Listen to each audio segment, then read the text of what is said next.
It's been wonderful. Huh? It's been quite amazing. Wonderful speakers, great show.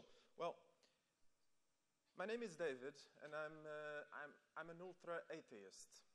I'm not a spiritual guy, so I'm an outsider here, okay? I'm really an outsider, okay? So let's start my presentation, okay? Well, oops, is this the wrong presentation? Wrong? No, this is the joke of my presentation. I am a creationist. I believe that man created God. I will not discuss here anything about this. I will take this for granted, you know?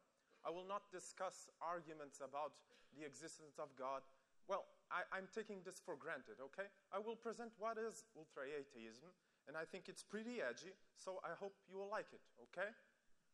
So, let's start. These Richard Dawkins and Daniel Dennett are probably the most well-known atheists in the world, at least nowadays, okay? Their starting point is cultural evolutionism, and their talk is mainly telling you that religion is about information. Religion is about memes. Religion is about memes. This is unit information, just like genes. The thing is, religion spreads across human minds just like a disease or just like a parasite, okay? This is their point of view. But I want you to focus on one thing. Religion is about information, mental concept.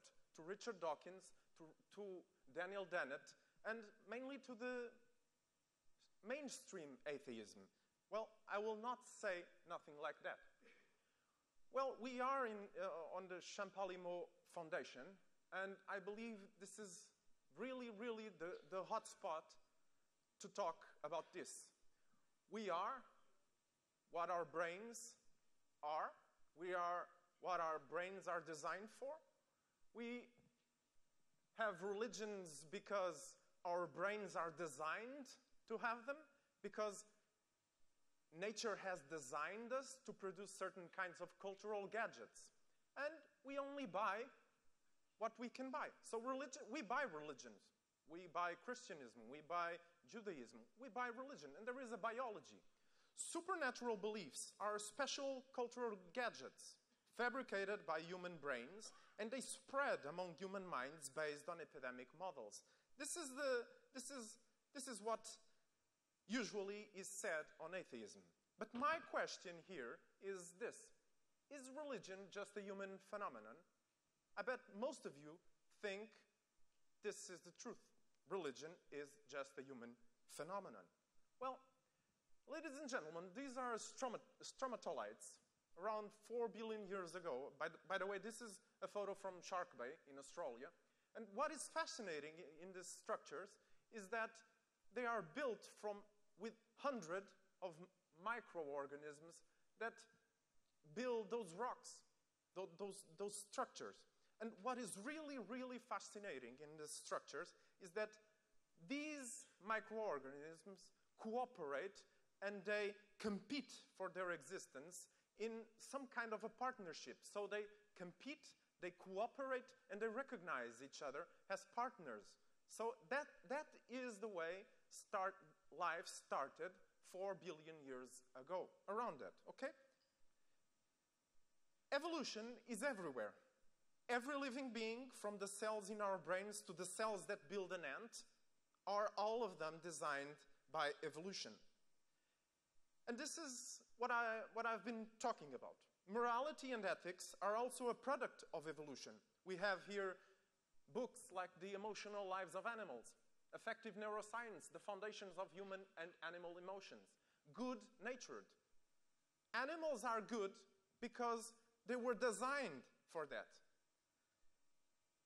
Animals are ethical and political agents. This is an awkward presentation, you know, just chimpanzees politics, okay? And this is a talk about atheism, okay? Don't forget this. We have a wild justice.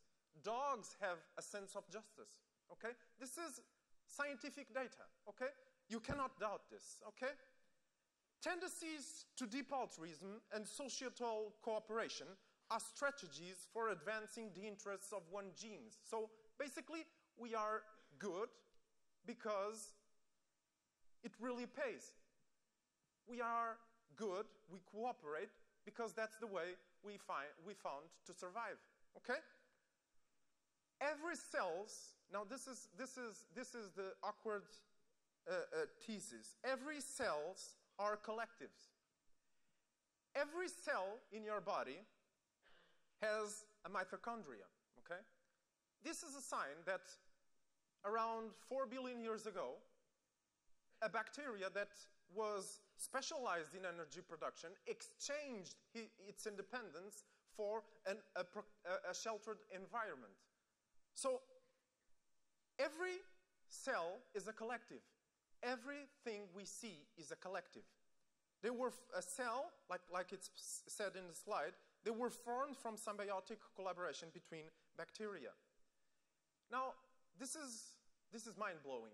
Metropolises are everywhere. You can see a metropoly in the remote jungle out there in Brazil. You can see a metropolis in New York. They are everywhere. Every ecosystem is the result of millions of cooperators. That is, real nations engaged in deep ethical cooperation systems. Genes team up to form chromosomes, chromes team up to form genomes, genomes team up to form cells, cells team up to form complex cells team up to form bodies, bodies team up to form colonies. Let me read you a passage. I think it's absolutely mind-blowing. What is an organism, says Matt Ridley. And he gives us the answer. There is no such thing as an organ. It is merely the sum of its selfish parts. So, basically, life is just like a Russian doll. Okay? You have an individual, and then another individual, and in the middle, you have events. Okay? Just like a Russian doll. So, our whole planet is an enormous phenomenon of cooperation, competition, and recognition, just like on stromatolids. So, what does this have to do with religion? Basically, Robert Wright wrote a book last year, 2010, about the evolution of religion. And the thesis, well, he is a theist guy, he is a Christian guy, I don't care about that, but it was a very interesting book because he said religion started when man posed the question, why do bad things happen to good people? I want you to focus on this question. Well, according to Robert Wright, religion starts when man starts to pose imaginary causes, start to pose evil spirits, starts to create. It starts when man creates angry gods. Okay? So, what is fascinating is that one beautiful thing that man created was the concept of good and evil. That's a supernatural concept, you know? Because there aren't good, there is no good, there is no evil. It's a supernatural concept.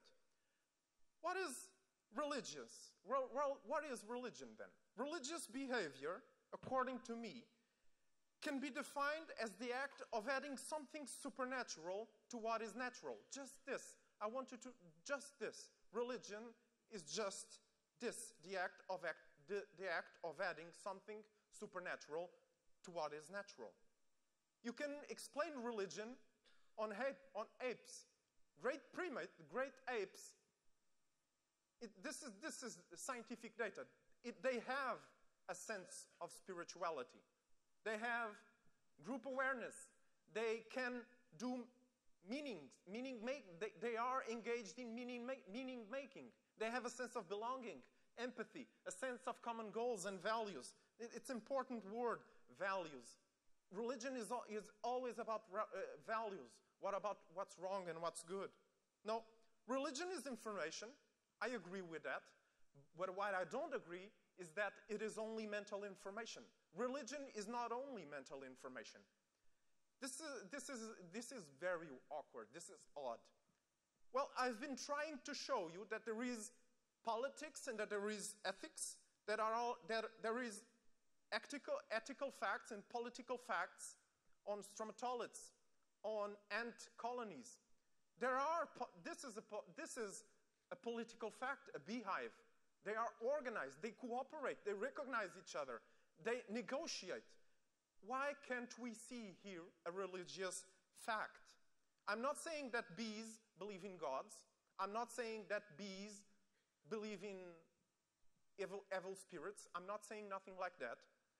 I'm saying that in its deepest sense, the religious phenomenon has nothing to do with the mental facts.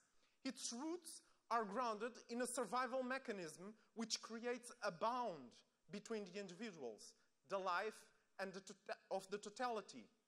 And the totality can be a simple organism, a colony, a whole society. Because just like I told you, an individual is made of some kind of a society. So what is the organism? What is the individual? Nothing. It doesn't exist. So the first supernatural concept is our identity. It's who we are. And that kind of thing a bee have. So before the capacity to invent stories, that is what religion is about, stories, religious behavior was all about the sense of groupishness in a gigantic Russian doll of collaboration. What is ultra-atheism? Ultra-atheism is not mainstream atheism. According to ultra-atheism,